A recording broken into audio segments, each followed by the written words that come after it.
Good morning. Sorry about the rubbish camera angle.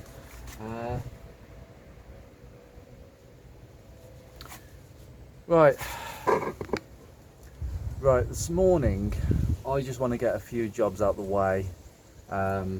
After the disappointment of knowing that I've got to change both rear brake calipers, there's no alternative. You don't just replace one, you have to replace both. And to be fair, the driver's one was the better one, but it was still really stiff, and I'm not going to think that they're going to work that efficiently, even if they are working as such. It's quite clear the reason why we took ages to push this car on the driveway. Those two rear brakes were just stuck on. The front ones are absolutely fine. What I am going to do, possibly not on camera, we'll see how I feel. I'm just going to take the sliders properly out them front calipers, because I know that the back ones are going to be replaced. I want to make sure that the front ones are definitely right. Now, I was fine with the sliders being as they are, because we checked the sliders a few videos ago. Whoops, sorry about that. We checked the sliders a few videos ago, and I was quite happy with how they were moving. But from what I've seen at the back with the copper grease on the sliders, I'm not happy about that. They could be on the front as well, so I've got to clean them to make absolutely certain that the grease in them is the grease that I've put in them. So I should have done that in the first place, but sometimes you just can't be bothered. You just see something like that works fine, I won't mess with it. Sometimes it doesn't bode to mess with things.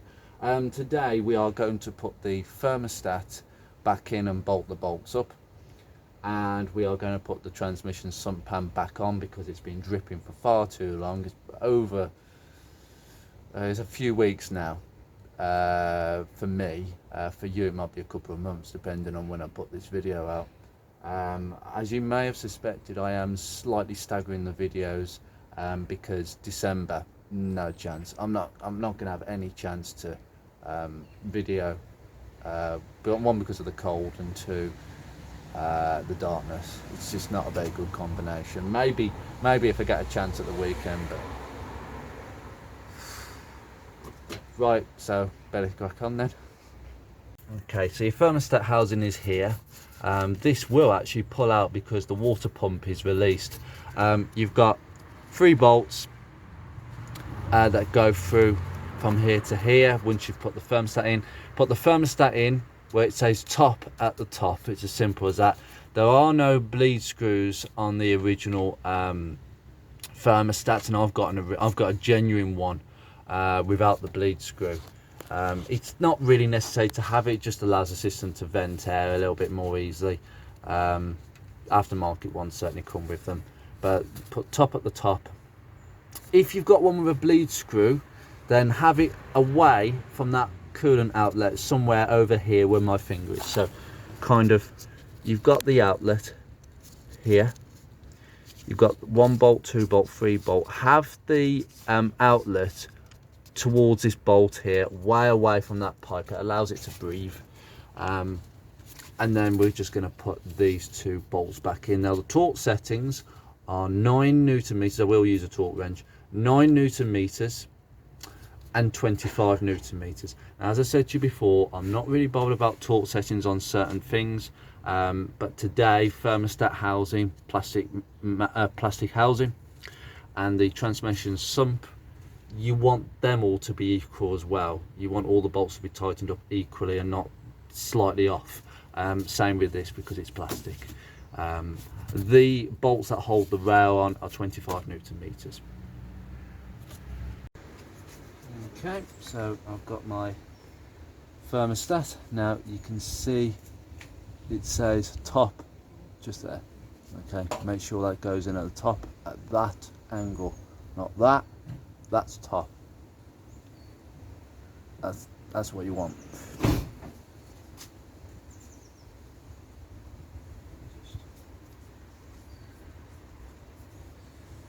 Right, let's just pop you in. If I have my silicone spray, I've ordered some more of this silicone spray. It's absolutely fantastic. Just gets things squeezed in a little bit more easy than what they would otherwise have been. And and yep, that is super slippy now. Just pop that in.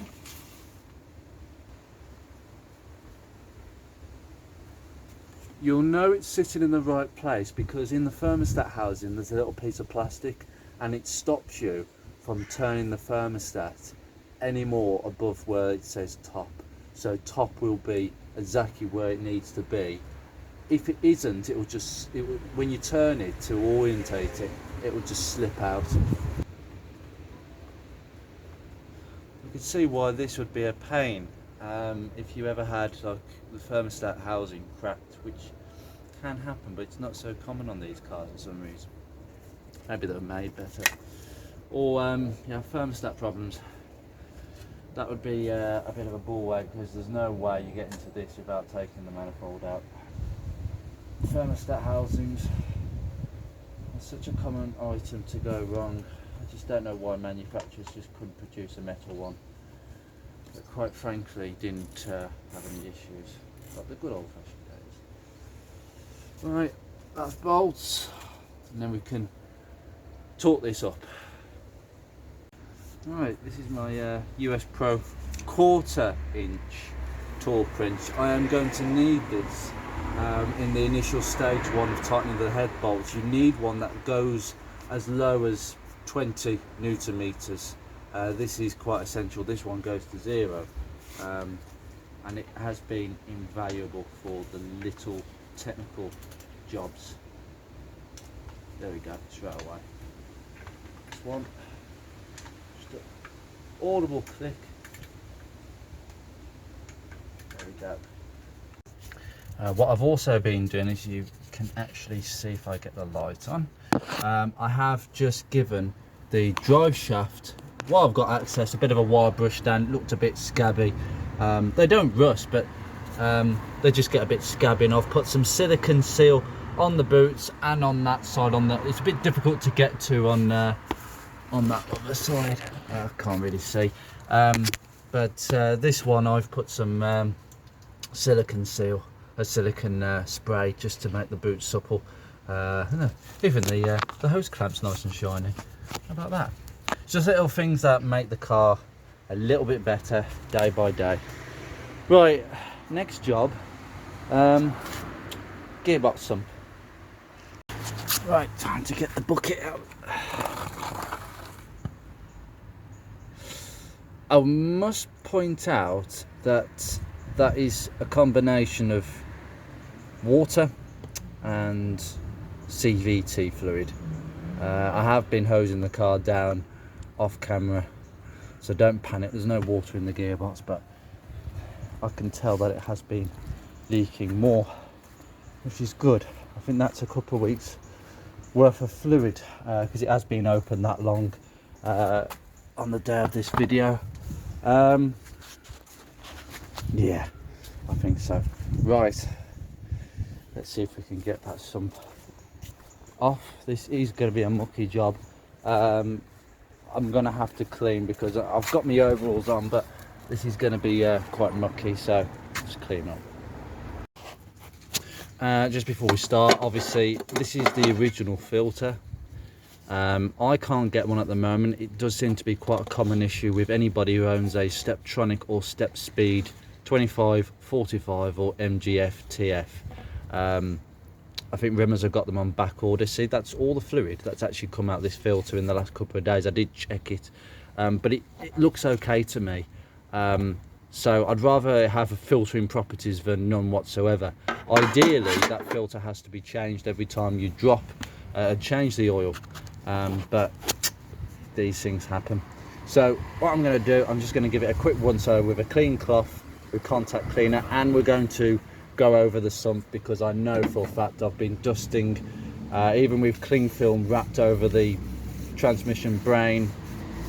You know, you want to take this very thoroughly. I've got my my lazy wrench because I can't be bothered to whack them all in by hand, and we'll torque them all up. Now, this is the thing. In the manual, there's no mention of this gearbox. They only mention, the Haynes manual only mentions the Jatco gearbox that would have been fitted to the V6 version.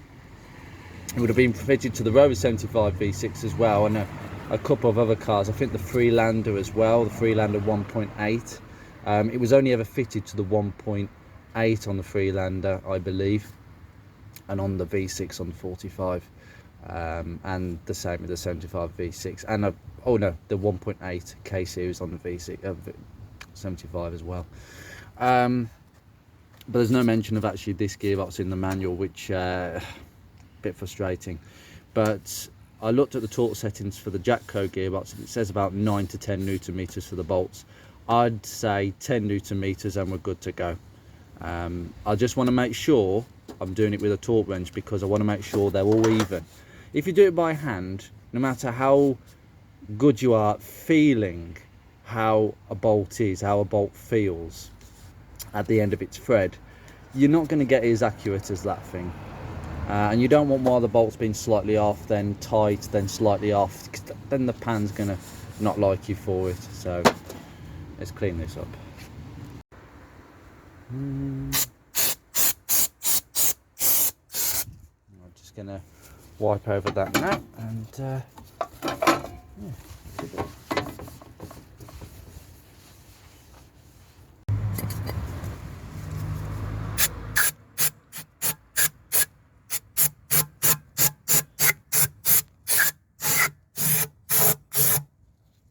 better. There we go.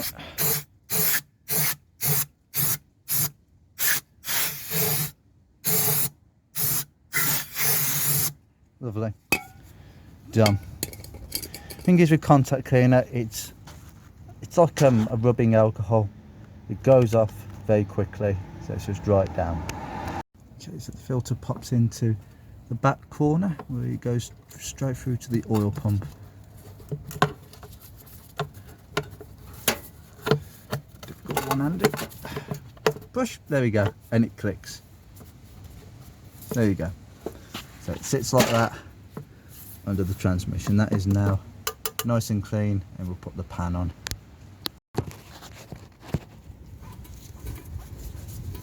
Right. Top tip, take a couple of bolts first when you put this on. Transmission's nice and clean. Make sure that that gasket is, yeah, sitting nicely. Put your knee down on it, and just start putting in a couple of bolts. Just initially, just to hold the thing in, one on that side, and try and find one on this side, Andrew.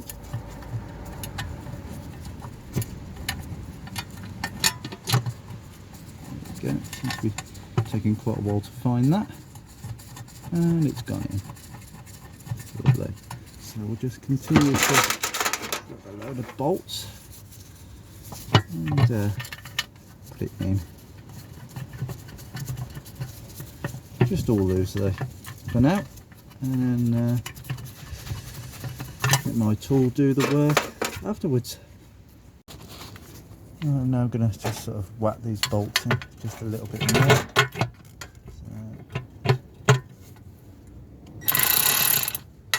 That's it.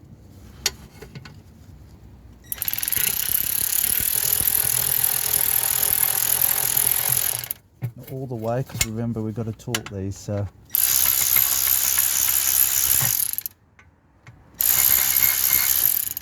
you get the picture.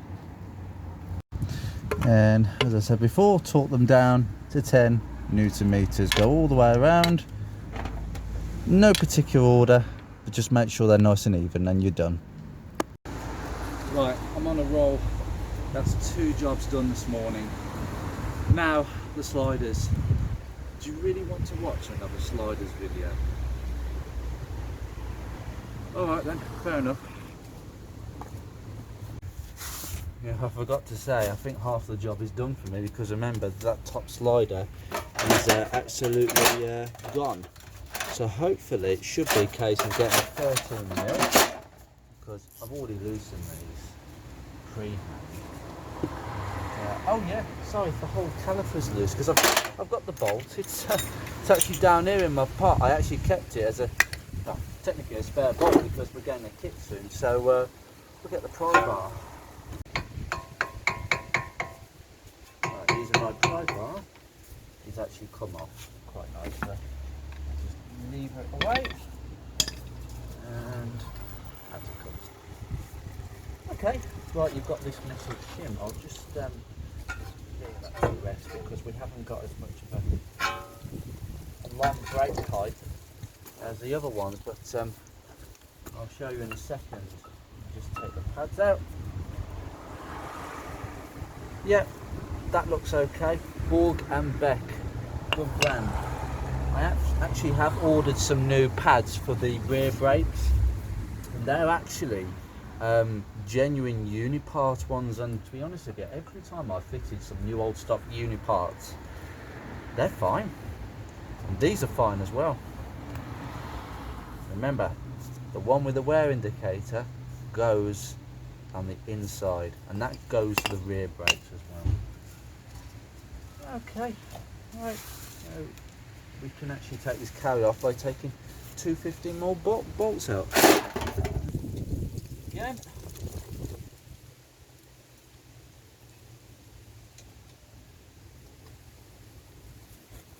Strange enough, they're not 15s, they look like 16s or 17s. That's interesting. Always when you turn the camera off, things happen. I've actually got it moved. In fact, it was my spanner that was more useful. Right, top one, catch that.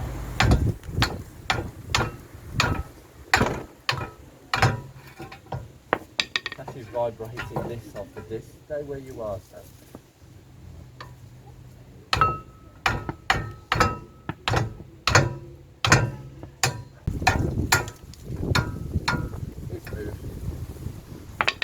At last.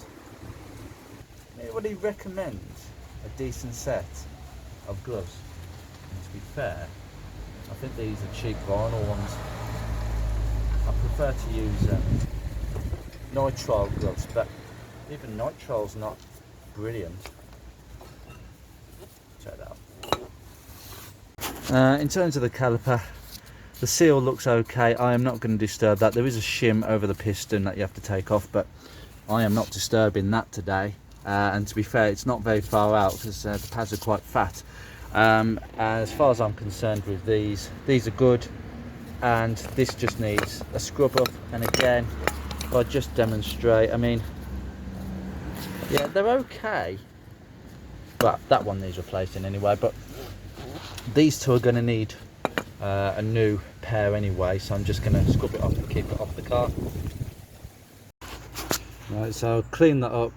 I'll give this a bit of a clean up. I'm going to do a brake clean, bit of brake clearing there. I've just gone over the discs with, I think, P1000, and they feel a lot smooth. It's just taken off just the excess. It's just to get the brakes to basically work a bit quicker. But I've just gone around the disc and it looks good. Do you know what? It's worn in. You can feel a lip, but it's only a small lip. It's perfectly serviceable as a item. We'll just brake cleaner over there. Just pop my bottle. Okay.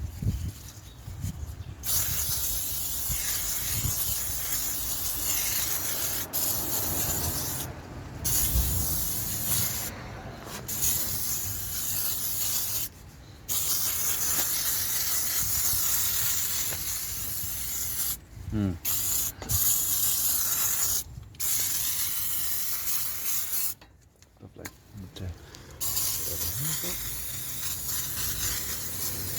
Lovely.